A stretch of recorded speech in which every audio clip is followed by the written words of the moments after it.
कस्तूरी तिलकं ललाटपटले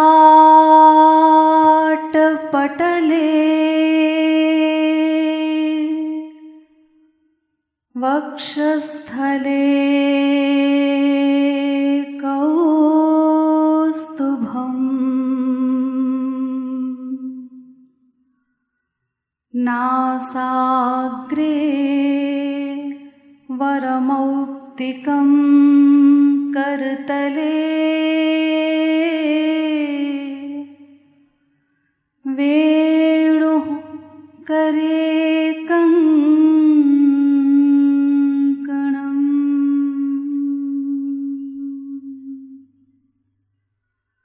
सर्वांगे हरिचन्दनं सुललितम् कंठे च मुक्तावली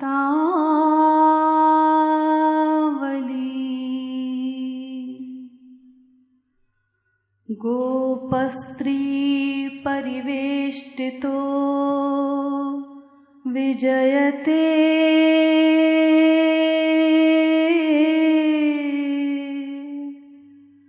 गोपाल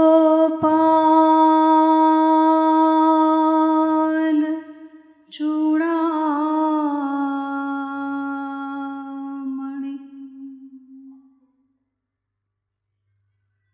यो ब्रह्माणं विदधाति पूर्वं यो वै वेदांश्च प्रहिणोति तस्मै तग्गं ह देवमात्मबुद्धिप्रकाशं मुमुक्षुर्वै शरणमहं प्रपद्ये।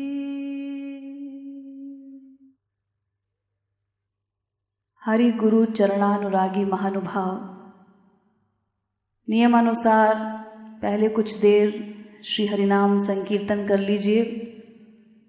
पश्चात आज रूप ध्यान संबंधी कुछ प्रमुख बातों पर प्रकाश डालने का प्रयास करूंगी। श्री राधे राधे गोविंद राधे, श्री राधे राधे गोविंद राधे, श्री राधे राधे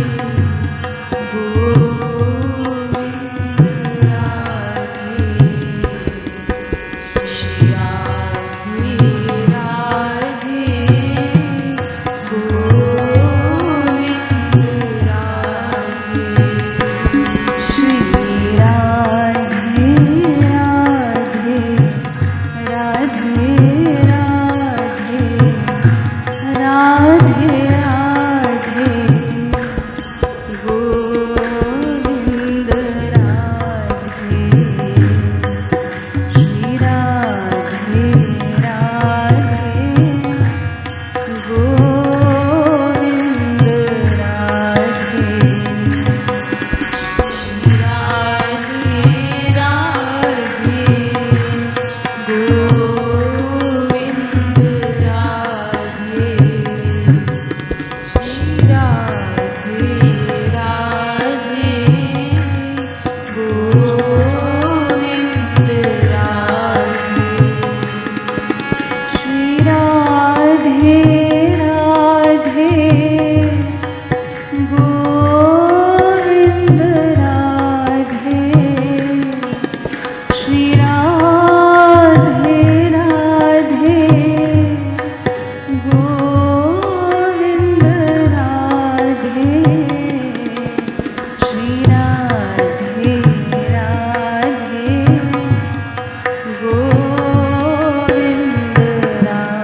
न भूलो मन पल छिन आधे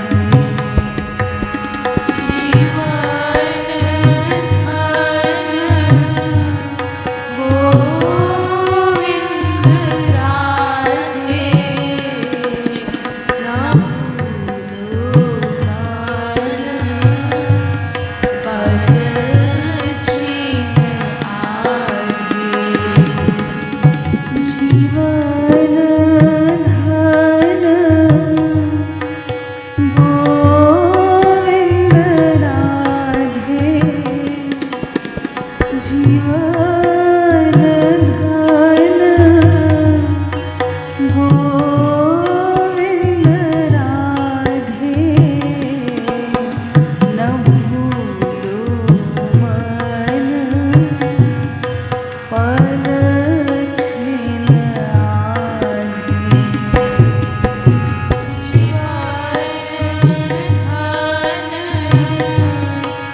सरकार की, श्रीमद् सद्गुरु सरकार की।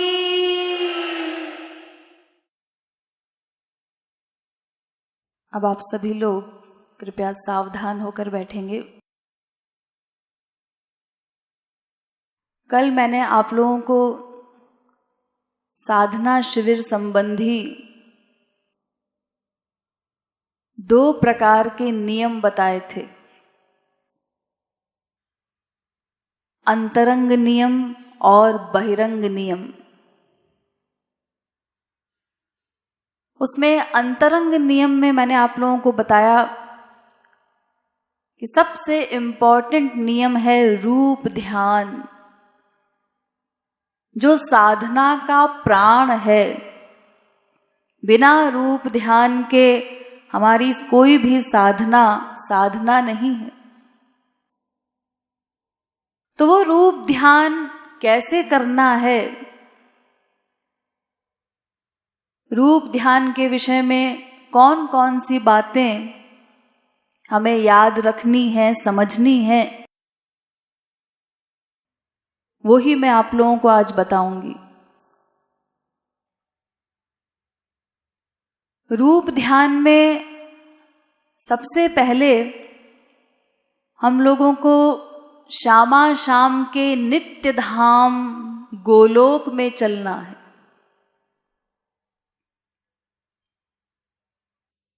अभी हम जहां बैठे हैं ये भूलोक कहलाता है। इसके ऊपर 7 लोक हैं, भुव स्व मह जन तप सत्य इत्यादि 7 लोक ऊपर की ओर हैं और 7 लोक नीचे हैं। इस भूलोक के नीचे अतल वितल सुतल तलातल महातल रसातल पाताल इत्यादि।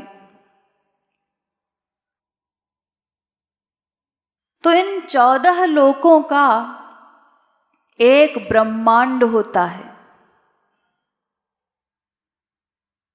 ये 14 लोक मिलकर के एक ब्रह्मांड कहलाता है। हम लोग जिस ब्रह्मांड में बैठे हैं वो सबसे छोटा ब्रह्मांड है। इस ब्रह्मांड के जो अध्यक्ष हैं, गवर्नर हैं ब्रह्मा, उनके 4 मुख हैं। लेकिन इससे बड़े बड़े कई ब्रह्मांड होते हैं और जितना बड़ा ब्रह्मांड होता है उतने ही ब्रह्मा के मुख होते हैं। तो 100 मुख के ब्रह्मा, 1000 मुख के ब्रह्मा, लाख मुख के ब्रह्मा, इस प्रकार एक से बढ़कर एक ब्रह्मांड है। हमारा ये ब्रह्मांड तो उनके समक्ष बहुत छोटा है।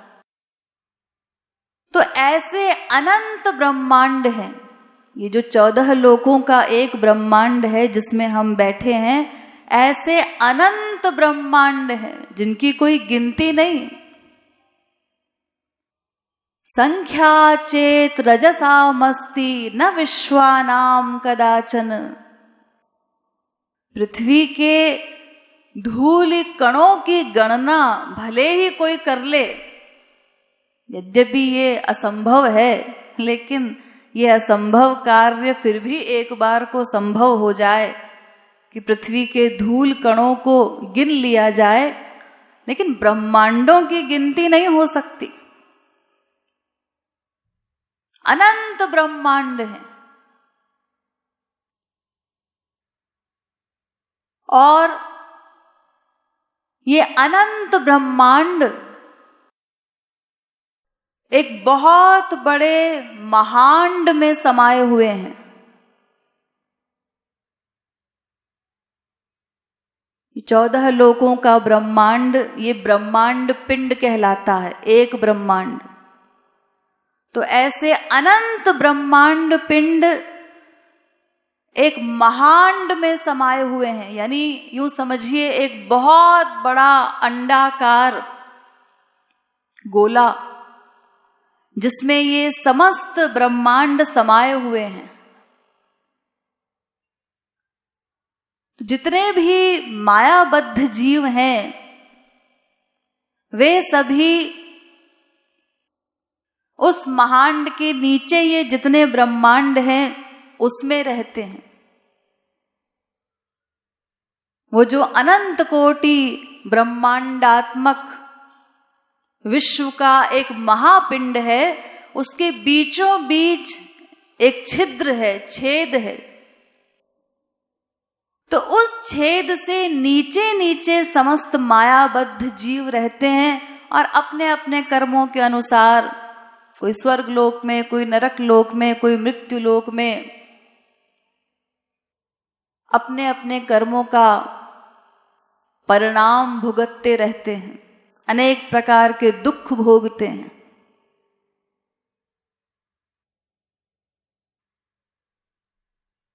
तो वो जो छिद्र है, उस छिद्र को पार करके हमें उससे ऊपर चलना है। गोलोक जाने का रास्ता मैं आपको बता रही हूं कि उससे पहले कौन कौन से लोक आते हैं, किस प्रकार हमें गोलोक चलना है। तो वो जो महापिंड है, उसके बीचों बीच जो छिद्र है, उसको पार करके हमें ऊपर चलना है। उसको पार करने पर सबसे पहले विरजा नदी आती है। एक नदी है, वो जितना महापिंड है अनंत कोटि ब्रह्मांडात्मक विश्व का, तो उसकी गोलाई के घेरे में वो विरजा नदी है। उस नदी का जल कैसा है? दिव्य, चिन्मय। वहां पर माया का प्रवेश नहीं। माया का प्रवेश विरजा नदी के नीचे नीचे है। जहां से वो नदी प्रारंभ होती है वहां पर माया का प्रवेश नहीं होता, वहां तक माया नहीं जा सकती। सूर्य, चंद्र इत्यादि किसी की वहां पर गति नहीं है। न तत्र सूर्यो भाति न चंद्र तारकम नेमा विद्युतो भांति कुतोयम अग्नि। कठोपनिषद दूसरे अध्याय की दूसरी वल्ली का 15वां मंत्र। ये माइक, सूर्य, चंद्रमा इत्यादि कोई वहां तक नहीं पहुंच सकते। तो उस नदी का जल दिव्य है। उस नदी को पार करने पर इसके आगे सिद्ध लोक आता है। उसको ब्रह्मद्रव भी कहते हैं। वहां पर क्या है?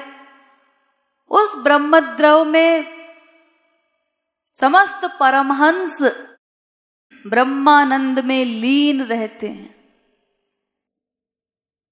जो ज्ञानी कैवल्य मुक्ति प्राप्त करते हैं, सायुज्य मुक्ति, एकत्व मुक्ति जिसको कहा जाता है, ब्रह्म में लीन हो जाता है वो ज्ञानी, तो सारे परमहंस उस ब्रह्मद्रव में लीन रहते हैं। इस ब्रह्मद्रव से ऊपर परव्योम लोक है। इसमें भगवान विष्णु का वैकुंठ लोक है।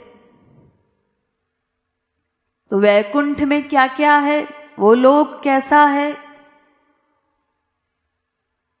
वहां पर भगवान सगुण साकार रूप में रहते हैं। वहां भगवान का रूप भी है, गुण भी हैं, नाम रूप गुण सभी कुछ है, लेकिन वहां वो कोई लीला नहीं करते। जो कुछ गोलोक में है वो सब वैकुंठ लोक में भी है, लेकिन रस वैलक्षण्य है। वैकुंठ में भगवान का लीला विलास नहीं है और गोलोक में माधुर्य लीला विशेष है। बस इतना सा अंतर है। तो इस परव्योम लोक में अन्य भी तमाम अवतारों के लोक हैं। जितने अवतार भगवान के हुए हैं, शिवलोक, रामलोक इत्यादि जितने अवतार हुए हैं, उन समस्त अवतारों के लोक हैं। और इन सब से ऊपर गोलोक है, श्यामा श्याम का नित्य धाम, उनकी नित्य लीला स्थली, विहार स्थली। उस गोलोक में क्या है, वो धाम कैसा है? वो दिव्य चिन्मय धाम ऐसा है, वहां पर वो सारी वस्तुएं हैं जो हमारे संसार में हैं। जैसे यहाँ पर पृथ्वी, जल, तेज, आकाश, वायु सभी चीजें हम देखते हैं, अनुभव करते हैं। वृक्ष इत्यादि, पशु पक्षी, जो कुछ हमारे मृत्युलोक में है, वो सारा सामान गोलोक में है। लेकिन यहाँ का जो सामान है वो मटीरियल है, पंच महाभूत का बना हुआ है, डर्टी है, गंदा है, नश्वर है।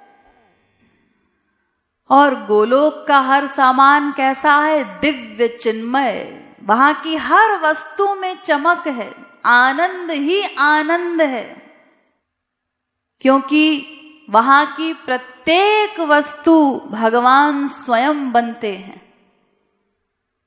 जितनी भी वस्तुएं वहां पर हैं, जो कुछ है, वो श्री कृष्ण स्वयं बने हैं।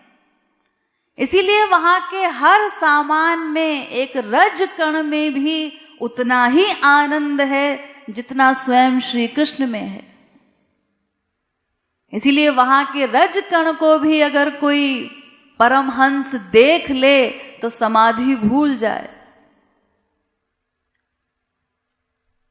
वही आनंद उसे मिलेगा जो श्री कृष्ण के दर्शन में मिलेगा। तो भगवान वहां प्रत्येक वस्तु स्वयं बनते हैं। वहां की हर वस्तु अलौकिक है, दिव्य चिन्मय है, उसमें चमक ही चमक है, आनंद ही आनंद है। वहां पर जितने प्रपंच हमारे संसार में है, कभी हम सर्दी से परेशान रहते हैं, कभी गर्मी से, कभी बरसात से, हर मौसम में हम परेशान होते हैं। वहां पर ऐसा कोई प्रपंच नहीं। वहां छहों ऋतुओं का नित्य निवास है। वहां के आनंद की हम कल्पना भी नहीं कर सकते। कैसा रस उस दिव्य धाम का होगा। और एक बार उस धाम में पहुंच जाने के बाद वहां से कोई लौट कर नहीं आता। यद गत्वा न निवर्तन्ते तद धाम परमम मम, गीता 15वें अध्याय का 6ठा श्लोक। तो उस दिव्य चिन्मय धाम तक हमें चलना है, वहां पहुंचना है। रूप ध्यान के लिए सबसे पहले ऐसी भावना बनानी है, हम जिस शरीर में यहां पर बैठे हैं वो कैसा शरीर है? हमारा स्थूल शरीर। उस स्थूल शरीर को भूल जाइए कि मैं कोई देह हूं या ये शरीर हूं जिस शरीर में यहां बैठा हुआ हूं। तो फिर मन से एक सूक्ष्म दिव्य देह बनाइए जिसको भाव देह कहा जाता है। कैसा देह? जैसा देह श्री कृष्ण का है वैसा ही देह हमें अपना बनाना है। वहां जितने जीव पहुंच जाते हैं, जितने महापुरुष पहुंचते हैं भगवत प्राप्ति के बाद, तो उन सभी को श्री कृष्ण का वो दिव्य देह प्राप्त होता है। जो आनंद श्री कृष्ण में वही आनंद वहां जितने जीव हैं, महापुरुष हैं, उन सभी में होता है। श्री कृष्ण अपना देह दे देते हैं उनको, दिव्य देह। इसीलिए वहां पर श्री कृष्ण कौन है और महापुरुष कौन है, ये पहचानना असंभव सा है। वहां हम पहचान नहीं सकते भगवान कौन, भक्त कौन।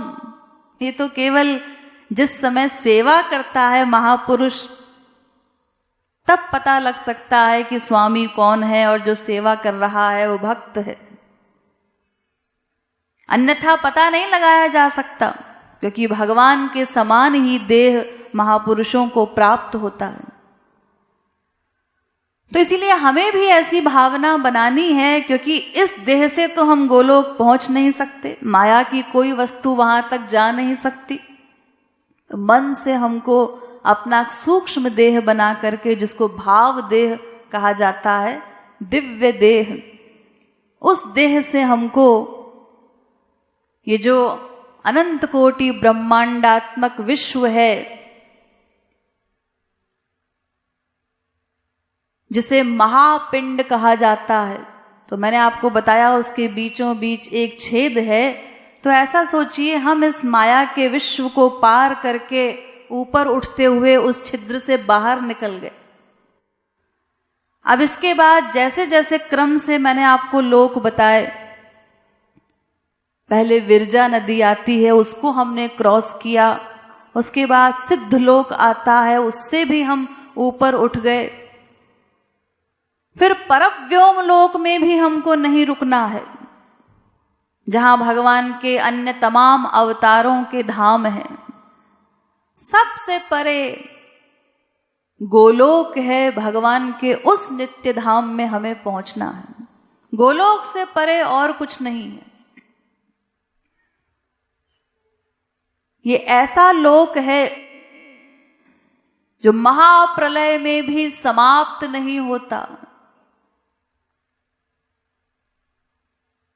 ब्रह्मा का लोक भी जब प्रलय होता है, बहुत प्रकार के प्रलय होते हैं, तो महाप्रलय में ब्रह्मा का लोक भी समाप्त हो जाता है, शंकर का लोक भी समाप्त हो जाता है, लेकिन गोलोक समाप्त नहीं होता।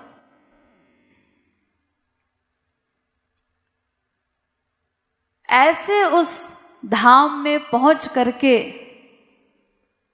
हम उस गोलोक के बॉर्डर तक पहुंच गए हैं। ऐसा सोचिए कि गुरु की अनुकंपा से हम उस दिव्य धाम के बॉर्डर तक पहुंच गए हैं। फिर कभी ऐसी भावना बनाइए कि मैं यहां तक तो पहुंच गया और मैं देख भी रहा हूं कि किस प्रकार सखियां शामा शाम की सेवा में संलग्न हैं, लेकिन मुझे इस धाम में प्रवेश पाने का अधिकार नहीं है। मैं अभी उनकी सेवा का अधिकारी नहीं बना। तो बस वहीं बॉर्डर पर पहुंच करके करुण क्रंदन प्रारंभ कीजिए, रो करके उनको पुकारिए, कृपा की याचना कीजिए कि हे नाथ, मुझ अकिंचन को भी अपनी सेवा में ले लीजिए। मुझे आपकी नित्य सेवा का अधिकार कब प्राप्त होगा? इस सेवा लालसा को हमें बढ़ाना है, क्योंकि हमारा वास्तविक स्वरूप क्या है? गौरांग महाप्रभु ने कहा, जीवेर स्वरूप होय कृष्णेर नित्य दास। ये जीव श्री कृष्ण का नित्य दास है, तो हम उनके दास हैं, इसीलिए उनका नित्य कैंकर्य प्राप्त करना हमारा परम चरम लक्ष्य है, उनकी नित्य सेवा प्राप्त करना।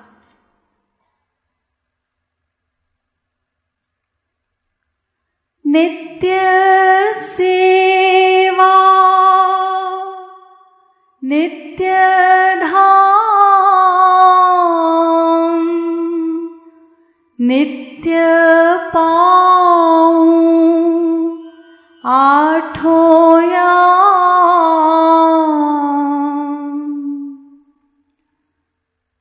आठों याम उनकी नित्य सेवा प्राप्त करना, ये हमारा लक्ष्य है। लेकिन अनादिकाल से हम अपने स्वामी से दूर हैं, उनकी सेवा से दूर हैं। हमारा वो दासत्व छिन गया है, खो गया है। तो रोकर उनसे प्रार्थना करनी है, मेरा खोया हुआ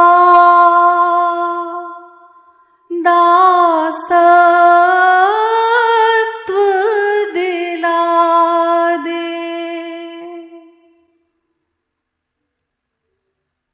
हमारा ये दासत्व हमें कब मिलेगा?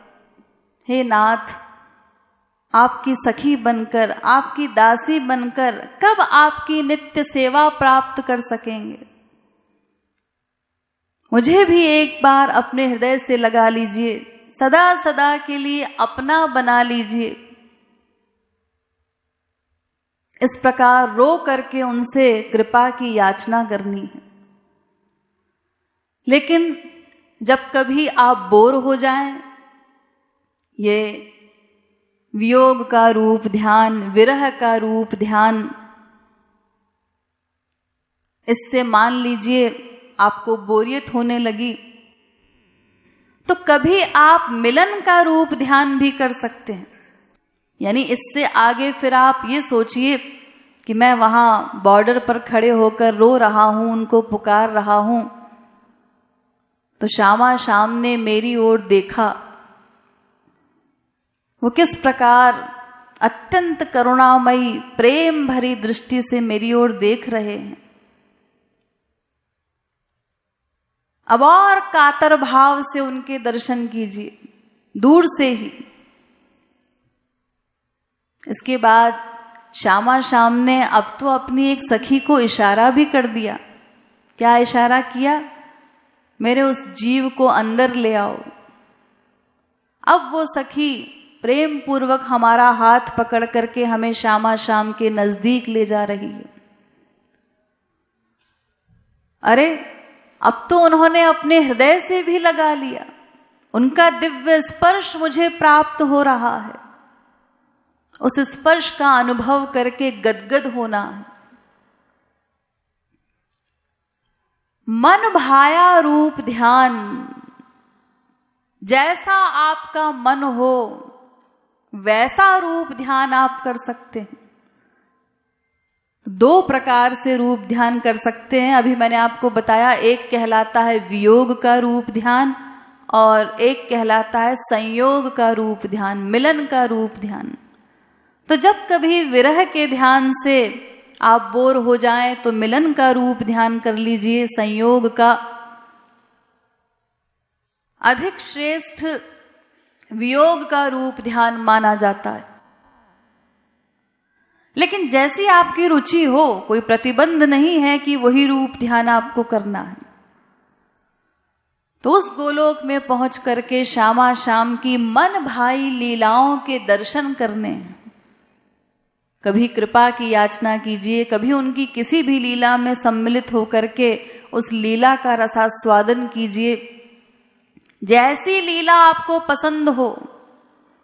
कितनी रियायत भगवान ने कर दी, न अपना कोई रूप मुस्तकिल किया, न हमारे लिए कोई लीला करने से उन्होंने इनकार किया। आप कहें अरे ये लीला मुझे पसंद है, मैं तो उनको इस प्रकार उनका दर्शन करना चाहता हूं, लेकिन भागवत में तो इसका वर्णन कहीं है ही नहीं। भागवत में कितनी लीलाएं होंगी। अरे अनंत कोटि ब्रह्मांड में अनंत अवतार भगवान के प्रतिक्षण होते रहते हैं, तो उनकी लीलाएं तो अनंत हैं। कौन सी ऐसी लीला है जो उन्होंने नहीं की होगी, नहीं कर रहे हैं या हमारे लिए कर नहीं सकते। तो जैसी लीला हमको पसंद हो उस लीला का हम ध्यान करें। और भगवान के जिस स्वरूप के हम दर्शन करेंगे रूप ध्यान में, जो रूप उनका बनाएंगे, उसमें सदा हमको इस बात का ध्यान रखना है, उसमें दिव्य भावना रखनी है। भगवान का देह हमारे देह जैसा नहीं होता, पंच महाभूत का।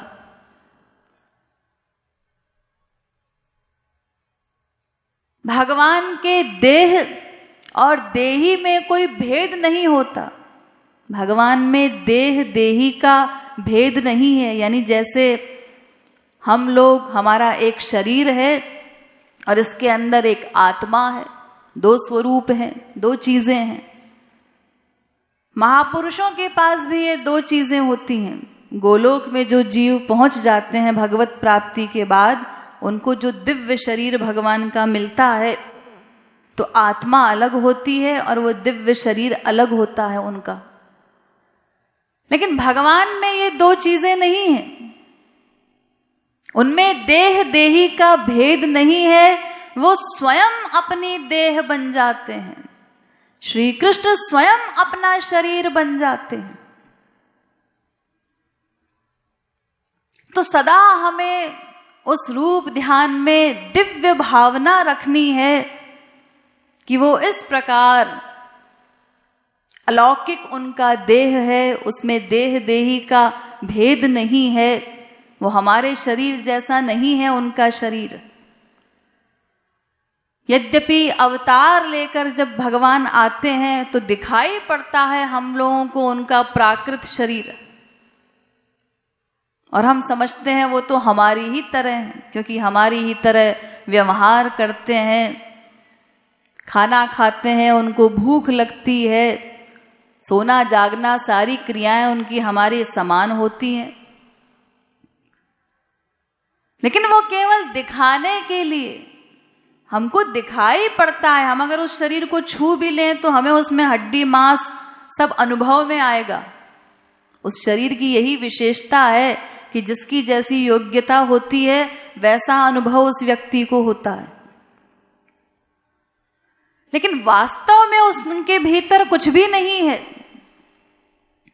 ये मांस हड्डी इत्यादि जो चीजें हमारे अंदर हैं वो उनके पास नहीं होती, उनके शरीर में नहीं होती। अरे देवता लोगों के अंदर ही, उनके शरीर में ही बड़ी बड़ी बातें होती हैं। आप लोगों ने सुना होगा उनके शरीर से पसीना नहीं निकलता, मलमूत्र इत्यादि गंदगी नहीं निकलती, उन्हीं को भूख प्यास नहीं लगती, कोई बीमारी नहीं लगती, उनकी पलकें नहीं भंजती। बहुत बड़ी बड़ी बातें स्वर्ग के देवताओं के शरीर में ही होती हैं। तो फिर भगवान के शरीर में तो प्रश्न ही नहीं कि ऐसी कोई चीज हो। लेकिन यहां आकर जब वो लीला करते हैं तो रोते भी हैं, उनको भूख भी लगती है, भोजन भी मांगते हैं। तो दिव्य शरीर में वो खाना जा ही नहीं सकता। माइक संसार का कोई सामान उस दिव्य शरीर में प्रवेश नहीं कर सकता, और उसमें वो जठराग्नि नहीं जो उस भोजन को पचा सके। तो हमें ये ध्यान रखना है कि जिस स्वरूप का दर्शन हम कर रहे हैं वो भगवान का दिव्य देह है, माया के विकारों से रहित है, उनमें देह देही का भेद नहीं है, और इसके साथ ही उनके अनंत दिव्य गुणों का चिंतन करना है। हमारे स्वामी स्वामिनी, हमारे श्यामा श्याम कैसे हैं? उनमें अनंत गुण हैं। वे कृपा निधान है, करुणा के भंडार हैं, अधम उदाहरणहार हैं, पतित पावन हैं, दीन बंधु हैं, भक्त वत्सल हैं, भक्त वश्य हैं। उनमें अनंत सौंदर्य, माधुर्य, सौशील्य, सौकुमार्य इत्यादि गुणों का चिंतन हमको करना है। वो इन सभी दिव्य गुणों से युक्त हैं। और भगवान का रूप कैसा है? नित्य नवायमान। भगवान का रूप, उसकी जो माधुरी है वो नित्य नवायमान है। इसीलिए भक्त सदा प्यासा रहता है भगवान के दर्शन करके भी, उसकी प्यास बढ़ती जाती है, क्योंकि जितनी बार भक्त दर्शन करता है भगवान के, उतनी बार उनका सौंदर्य, माधुर्य इत्यादि बदलता रहता है और बढ़ता जाता है। नित्य नवायमान स्वरूप है, पै या में पूनो नहीं। जैसे चंद्रमा को आप देखते हैं, वो प्रतिदिन बढ़ता जाता है। प्रतिपदा का चंद्रमा, द्वितीया का, तृतीया का, चतुर्थी का, पंचमी का, तो बढ़ते बढ़ते बढ़ते बढ़ते एक दिन पूर्णिमा का चंद्र हो जाता है, यानी वो चंद्र पूर्ण हो गया। इसके बाद उसका घटना फिर से प्रारंभ हो जाता है, वो फिर घटता जाता है। लेकिन भगवान का जो आनंद है, सौंदर्य है, माधुर्य है, उनका जो रस है, वो नित्य नवायमान है, प्रतिक्षण वर्धमान है। उसमें कभी पूर्णिमा नहीं होती कि बस अब पूर्णिमा हो गई, चंद्रमा पूर्ण हो गया। भक्त कभी तृप्त हो जाए भगवान के दर्शन से, ऐसा नहीं। जितनी बार वो दर्शन करता है भक्त, उतनी बार उसकी प्यास बढ़ती जाती है, क्योंकि भगवान अपना सौंदर्य बढ़ा देते हैं। जैसे एक बार किसी भक्त ने श्याम सुंदर की आंख की ओर देखा, तो वो कहता है कि भगवान के शरीर में आंख सबसे सुंदर है, श्री कृष्ण की आंख सबसे सुंदर है। लेकिन जैसे ही उसकी निगाह फिर श्री कृष्ण के दूसरे अंग पर पड़ी, मान लीजिए नासिका को देखा, तो कहता है नहीं नहीं, इनकी तो नासिका सबसे सुंदर है।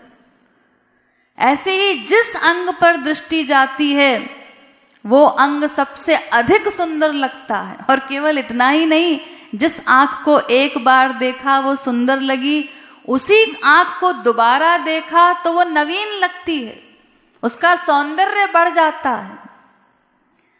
यानी होड़ सी लगी रहती है भक्त के प्रेम में और भगवान के सौंदर्य माधुर्य में। भक्त का प्रेम बढ़ता जाता है। जहां उसका प्रेम बढ़ा, श्याम सुंदर ने अपने सौंदर्य को बढ़ा दिया। जब उनका सौंदर्य बढ़ा तो भक्त का प्रेम और बढ़ गया। अब और प्रेम बढ़ा तो उन्होंने अपने सौंदर्य को और बढ़ा दिया। तो ये होड़ चलती रहती है निरंतर, दोनों में कोई हारता नहीं। एक तो पहले ही आनंद अनंत मात्रा का है, तो उस आनंद से वैराग्य होने का प्रश्न ही नहीं। संसार में तो जो आनंद हमको मिलता है, जिसको हम आनंद कहते हैं या समझते हैं, वो तो प्रतिक्षण घटमान होता है। संसार का आनंद निरंतर घटता जाता है और एक दिन समाप्त हो जाता है। एक दिन उसी वस्तु से हमको वैराग्य हो जाता है जिसके लिए हम लालायित रहते हैं, जिसमें आनंद का अनुभव करते हैं। वही वस्तु हमें दुख प्रदान करने लगी। जैसे कोई अरबपति, उसने 1 अरब का पलंग बनवाया अपने लिए बड़े शौक से, जिसमें हीरे जवाहरात लगे हुए हों, तो ठीक है, उसकी कामना पूरी हुई, वो पलंग बन करके आ गया। पहले दिन सोया तो उसे कुछ सुख मिला, लेकिन धीरे धीरे दूसरे दिन कम हुआ, तीसरे दिन और कम, एक दिन वो सुख समाप्त हो जाता है। वो लड़की जिसके दर्शन के लिए, जिसको देखने के लिए एक लड़का लालायित रहता है, ब्याह से पहले घंटों प्रतीक्षा करता है कि एक झलक उसकी दिख जाए, तमाम प्रकार की प्लानिंग करता है, कहाँ उसको देखें, कैसे देखें, इतना व्याकुल है उसकी एक झलक के लिए। लेकिन जब ब्याह हो गया, 2-4 बच्चे हो गए, उसके बाद वही लड़का उसी लड़की के साथ एक घर में बैठा है, वो उसी घर में चल फिर रही है, घर का तमाम काम कर रही है, वो अपना अखबार पढ़ रहा है, टीवी देख रहा है, तमाम काम कर रहा है, उसकी ओर देखता तक नहीं। तो इस प्रकार कोई भी वस्तु हो, संसार का ये सुख घटमान है, प्रतिक्षण घटमान है, लेकिन जो दिव्य आनंद है, एक तो पहले ही वो अनंत मात्रा का होता है, वहां से वैराग्य होने का प्रश्न ही नहीं, और फिर ये आनंद तो प्रतिक्षण वर्धमान है, निरंतर बढ़ता जा रहा है, तो फिर तृप्ति कैसे हो सकती है, वो प्यास कैसे बुझ सकती है। आप लोग सुनते हैं ना श्री महाराज जी का पद, जिसमें यही वर्णन उन्होंने किया है, नील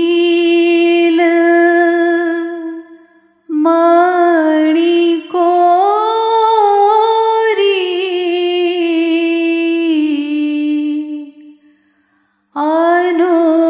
अनुपम रूप।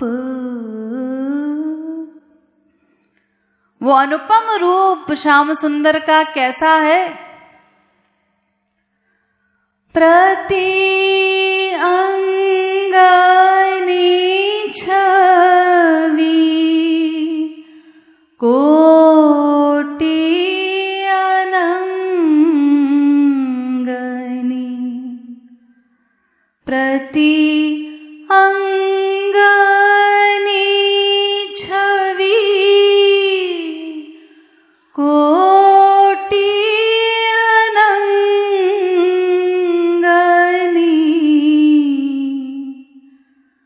सुषमा सुधा, सुषमा सुधा सार रस को री। उनकी छवि कैसी है? प्रति अंगनी छवि, श्याम सुंदर के एक एक अंग के सौंदर्य पर अनंत कोटि कामदेव न्यौछावर किए जा सकते हैं, ऐसी उनकी रूप माधुरी है। जिनहीन अंगनी नैनन निरखत, जिनहीन अंगनी नैनन निरखत, तिनहीन कह सरस बड़ो री, अनुपम रूप। जिस भी अंग के दर्शन भक्त करता है तो कहता है यही सबसे सरस है, उनके शरीर में यही अंग सबसे अधिक सुंदर है। फिर दूसरे अंग पर निगाह जाती है तो अपनी राय बदल देता है, फिर वो अंग सुंदर लगता है सबसे। इसीलिए नख शिख लखी सखी आँखियाँ न होते, नख शिख लखी सखी आँखियाँ न होते,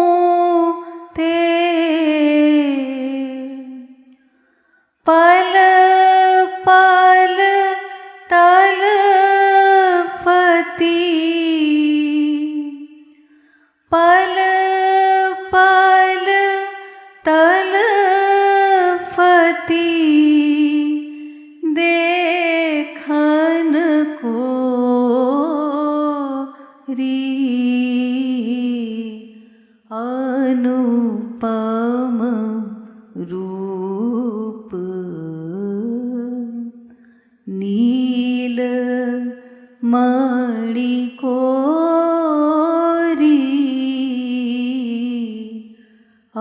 अनुपम रूप। ऐसा अनुपम भगवान का सौंदर्य है, उनकी रूप माधुरी है।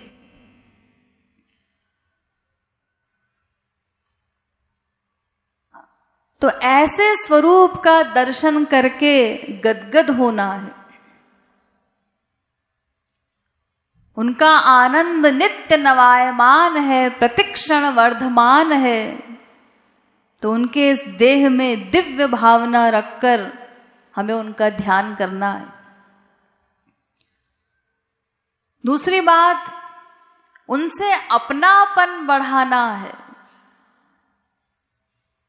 जब तक हमारा अपनापन नहीं बढ़ेगा तो उनका रूप ध्यान करने में हमको उतना सुख नहीं मिलेगा। संसार में भी देखिए, जहां हमारा प्रेम नहीं होता, जिसको हम अपना नहीं मानते, तो उसके प्रति हम न्यूट्रल रहते हैं। जैसे बाजार में हम जा रहे हैं, तमाम लोग हमको वहां आते जाते दिखाई देते हैं, लेकिन किसी को देखने से हमें कोई फर्क नहीं पड़ता। हम न्यूट्रल सबकी तरफ देखते हुए आगे बढ़ते जाते हैं। लेकिन जैसे ही कोई अपना व्यक्ति हमको मिल गया, कोई जान पहचान का मिल गया, कोई प्रिय व्यक्ति मिल गया, तो तुरंत उसको देखकर हम विभोर हो जाते हैं, उससे बातचीत शुरू कर देते हैं। तो जब तक भगवान को अपना नहीं मानेंगे, वे ही मेरे हैं, वो ही हमारे जीवन सर्वस्व हैं, ये भावना जब तक नहीं बढ़ाएंगे तो फिर उनका ध्यान कैसे कर सकेंगे? उनके ध्यान में क्यों हमको सुख मिलेगा? जब तक भगवान से कोई संबंध नहीं जोड़ेंगे, उनको अपना नहीं मानेंगे, तो उनका ध्यान करने में हमको फिर सुख नहीं मिलेगा। वो बेगारी में ध्यान हो जाएगा, थोड़ी देर में हम बोर हो जाएंगे। इसलिए उनसे अपनेपन की भावना बढ़ानी है। इस प्रकार रूप ध्यान का प्रयास करना है। और अगर आप इतना लंबा सफर न तय करना चाहें, गोलोक तक न जाना चाहें, इस प्रकार का ध्यान करने में आपको कठिनाई हो या दूरी लगे, तो फिर आप जहां पर हैं अपने श्यामा श्याम को वहीं अपने सामने खड़ा कर दीजिए। और जैसे आप संसार में अपने प्रियजनों को देखते हैं, बोलते हुए, बात करते हुए, चलते हुए, जिस प्रकार की उनकी क्रियाएं देखते हैं, उनके व्यवहार देखते हैं, ऐसे ही भगवान की लीलाओं का चिंतन करना है, जड़ भगवान का नहीं। अगर आप रूप ध्यान के लिए किसी फोटो वगैरह का अवलंब भी लेते हैं, तो फोटो में तो भगवान एक ही पोज में खड़े होते हैं। तो अगर उस फोटो का हम ध्यान करने बैठ जाएं कि ऐसे ऐसे एक फ्रेम है और उसमें श्यामा श्याम एक मुद्रा में खड़े हुए हैं, तो फिर वो भगवान का ध्यान नहीं कहलाएगा, वो फोटो का ध्यान हो जाएगा। भगवान के ध्यान के लिए उनके चल स्वरूप को आपको अपने सामने खड़ा करना है। वो हमारी ओर देख रहे हैं, मंद मंद मुस्कुरा रहे हैं, उनका पीतांबर वायु के झोंकों से फहरा रहा है, वायु के झोंकों से उनके कुंडल हिल रहे हैं। फिर इसके बाद जैसी भावना आप बनाना चाहें, वो हमें अपने नजदीक बुला रहे हैं, कुछ कहने का प्रयास कर रहे हैं। अब उनका मुरली नाद सुनाई पड़ रहा है, अब उनके चरणों का स्पर्श प्राप्त हो रहा है, अब वो मुझसे कुछ कह रहे हैं, उसे सुनने की हम चेष्टा करें कि वो क्या कहना चाहते हैं। अरे तू तो सदा सदा से मेरा है, फिर क्यों मुझसे अब तक दूर है? क्यों मेरा नहीं बन जाता? मैंने तो तुझे सदा से अपनाया हुआ है, तू ही मुझसे विमुख है। एक बार मुझे अपना मानकर देख, मैं तुझे सदा सदा के लिए मालामाल कर दूंगा। इस प्रकार हम उनकी बात सुनने का प्रयास करें। तो इस प्रकार हमें रूप ध्यान करना है और प्रतिक्षण करना है। इस ध्यान में निरंतरता हो, साधना में निरंतरता, ये परम आवश्यक है। ये नहीं कि जब तक हम साधना हॉल में हैं, कीर्तन कर रहे हैं तो हमने रूप ध्यान का प्रयास किया, इस प्रकार भावना बनाई, लेकिन जैसे ही हम हॉल से बाहर निकले या घर में भी अन्य किसी सांसारिक कार्य में व्यस्त हो गए तो भगवान से हमारा संबंध टूट गया। उतनी देर के लिए हम उसको भूल गए। ऐसा नहीं, हर जगह भगवान ने शर्त लगाई है, तेषाम नित्याभियुक्तानाम योगक्षेमम वहाम्यहम। तुम्हारा मन मुझ में नित्य अभियुक्त हो, उसमें गैप न होने पाए। एवं सतत युक्ता ये यो माम स्मरति नित्यशः। 50 जगह पर गीता में इस बात को दोहराया कि मन मुझ में नित्य अनुरक्त हो, उसमें गैप न हो। जैसे देखिए अरणि मंथन होता है, लकड़ी में से आग उत्पन्न होती है, लेकिन कब? जब 2 सूखी लकड़ी को उठा करके आप आपस में रगड़ते रहें और लगातार रगड़ा जाए उसको, दोनों लकड़ी को, तो उसमें से आग उत्पन्न हो जाती है। लेकिन अगर आपने वो 5 मिनट लकड़ी को रगड़ा, उसका टेम्परेचर बढ़ा और फिर आपने 2 मिनट के लिए उसको छोड़ दिया, फिर 10 मिनट के बाद फिर आप रगड़ने के लिए बैठ गए और फिर आपने उसको छोड़ दिया, तो ऐसे तो उसका टेम्परेचर डाउन हो जाएगा, लकड़ी ठंडी हो जाएगी, टूट जाएगी। आप उसको रगड़ते रहिए बार बार, लेकिन उसमें से आग उत्पन्न नहीं हो सकती। तो ऐसे ही थोड़ी देर हमने साधना की, थोड़ी देर कमाई की, उसके बाद उससे अधिक हमारी गमाई हो गई, संसार का चिंतन होने लगा, भगवान से कांटेक्ट समाप्त हो गया, उतनी देर के लिए साधना में ब्रेक लग गया, तो फिर हम आगे नहीं बढ़ सकते। हमें यह भी ध्यान रखना है कि वो साधना निरंतर हो, तैल धारावद विच्छिन्न। जैसे तेल की धारा होती है, उसमें कितनी निरंतरता होती है। उस तेल को आप एक बर्तन से दूसरे बर्तन में डालिए, उसमें कोई गैप नहीं होता। तो ऐसे ही ये जो गैप है, गैप में हमारा मन संसार में जाता है, यानी उतनी देर हम कुसंग कर रहे हैं, तो हमारी साधना चौपट हो जाती है, हमारी कमाई 0 हो जाती है, बार बार संसार में मन ले जाने से, कुसंग करने से। इसलिए ये भी अभ्यास करना है कि वो साधना निरंतर हो। हम यहाँ से बाहर भी जा रहे हैं, नहा रहे हैं, भोजन करने के लिए जा रहे हैं, सदा सर्वत्र हरि गुरु को अपने साथ अनुभव करें, सर्वत्र उनके दर्शन करने का, उनको रियलाइज करने का प्रयास करें। तभी धीरे धीरे निरंतर साधना करते करते हम आगे बढ़ सकते हैं। तो इस प्रकार की साधना हमें घर पर भी जाकर करनी है, जितना अधिक समय हमको मिले, और निराश नहीं होना है। हम लोग बहुत जल्दी निराश हो जाते हैं। थोड़ी देर रूप ध्यान करने के लिए बैठे, संकीर्तन में या फिर अपने घर में कुछ अभ्यास किया, लेकिन चूंकि अनादिकाल से हमारा मन संसार में आसक्त है, तो एकदम से तो वो बढ़िया रूप ध्यान बनेगा नहीं, और उसमें कंटिन्यूटी भी नहीं होती। 2 मिनट को बना, फिर हमारा मन संसार में चला गया।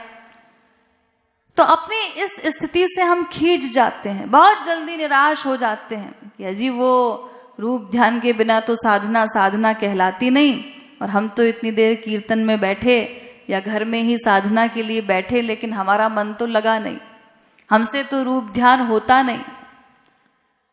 ये निराशा मन में नहीं लानी है, क्योंकि करना तो हम ही को है और बिना किए काम भी नहीं बनेगा। ये मन जो लापरवाही करता है, इसे तो हमें अपना सबसे बड़ा शत्रु मानना है। हम इससे दोस्ती कर लेते हैं, इसीलिए धोखा खा जाते हैं। मन को मानो शत्रु उसकी, सुनहु जनि कछु प्यारे।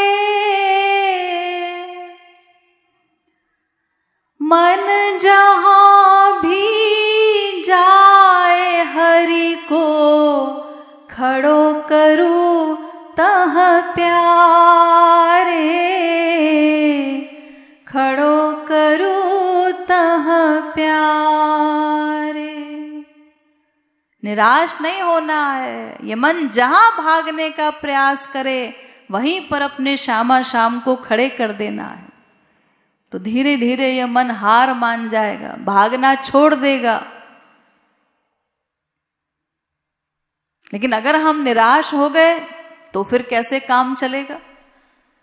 और संसार में तो हम कहीं निराश नहीं होते। अरे एक अबोध शिशु जिसको किसी ने कुछ समझाया नहीं, सिखाया नहीं, कुछ पढ़ाया नहीं, कोई समझाना चाहे भी नवजात शिशु को तो वो कोई बात समझ नहीं सकता।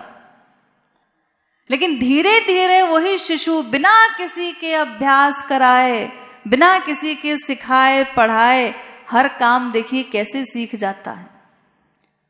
करवट लेना, बेचारा सबसे पहले तो करवट लेना भी नहीं जानता। बहुत कोशिश करता है अपने शरीर को उठाने की, ताकत लगाता है मुड़ने की, लेकिन 1/4 मुड़ा फिर गिर गया। हार नहीं मानता। फिर कई बार प्रयत्न किया तो एक बार और अधिक उठा, लेकिन फिर गिर गया, पूरी करवट नहीं ले सका। फिर कोशिश की, फिर 3/4 तक पहुंच गया, इतना मुड़ गया लेकिन पूरी करवट नहीं ले सका, फिर गिर पड़ा। और फिर अभ्यास करते करते एक दिन मुड़ जाता है, करवट ले लेता है। ऐसे ही बैठना जब उसने सीखा, 1000 बार गिरा लेकिन हार नहीं मानता, फिर बैठता है। बैठना सीखा, फिर खड़े होना सीखा, फिर चलना, फिर दौड़ना, क्या क्या नहीं सीख लेते हम लोग। तो जब वो अबोध शिशु सीख सकता है बिना किसी के सिखाए पढ़ाए, तो फिर हम लोगों को तो अपने कल्याण की चिंता होनी चाहिए। तो हम कोई अभ्यास क्यों नहीं कर सकते? हम निराश क्यों हो जाते हैं? संसार में तो हम निराश नहीं होते। एक व्यापारी 50 बार लॉस होता है बिजनेस में, लेकिन बिजनेस करना छोड़ तो नहीं देता, लगा रहता है, दिन रात प्रयास करता रहता है। तो संसार में जहां सुख नहीं है, वहां हम 50 बार जूते चप्पल खा करके भी विरक्त नहीं होते, आशा रख करके बार बार आगे बढ़ते हैं, बार बार उसी में आसक्त होते हैं। तो यहाँ तो फिर हमें आनंद भी मिलेगा, सत्य वस्तु है। वहां हम प्रयास करने में पीछे क्यों रह जाते हैं? वहां निराशा कैसे ले आते हैं कि हमसे तो नहीं होगा। इसीलिए निराश नहीं होना है। ये निराशा बाधा है भक्ति में, दोष है। हमें हरि गुरु पर विश्वास रखकर आगे बढ़ना है और पूरी ताकत लगाकर प्रयत्न करना है। हमारे प्रयत्न में कोई कमी नहीं होनी चाहिए। तो बिना रूप ध्यान के हमारा काम नहीं बनेगा, बिना रूप ध्यान के हमारी साधना नहीं है।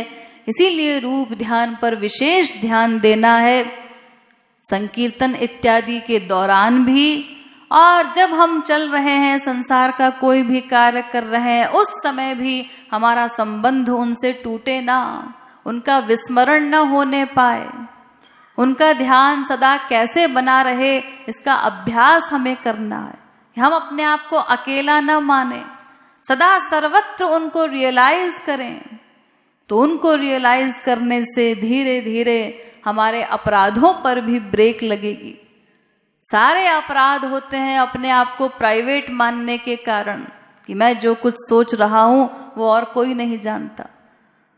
लेकिन जब रूप ध्यान परिपक्व कर लेंगे धीरे धीरे अभ्यास से, तो सदा सर्वत्र उनकी अनुभूति होगी।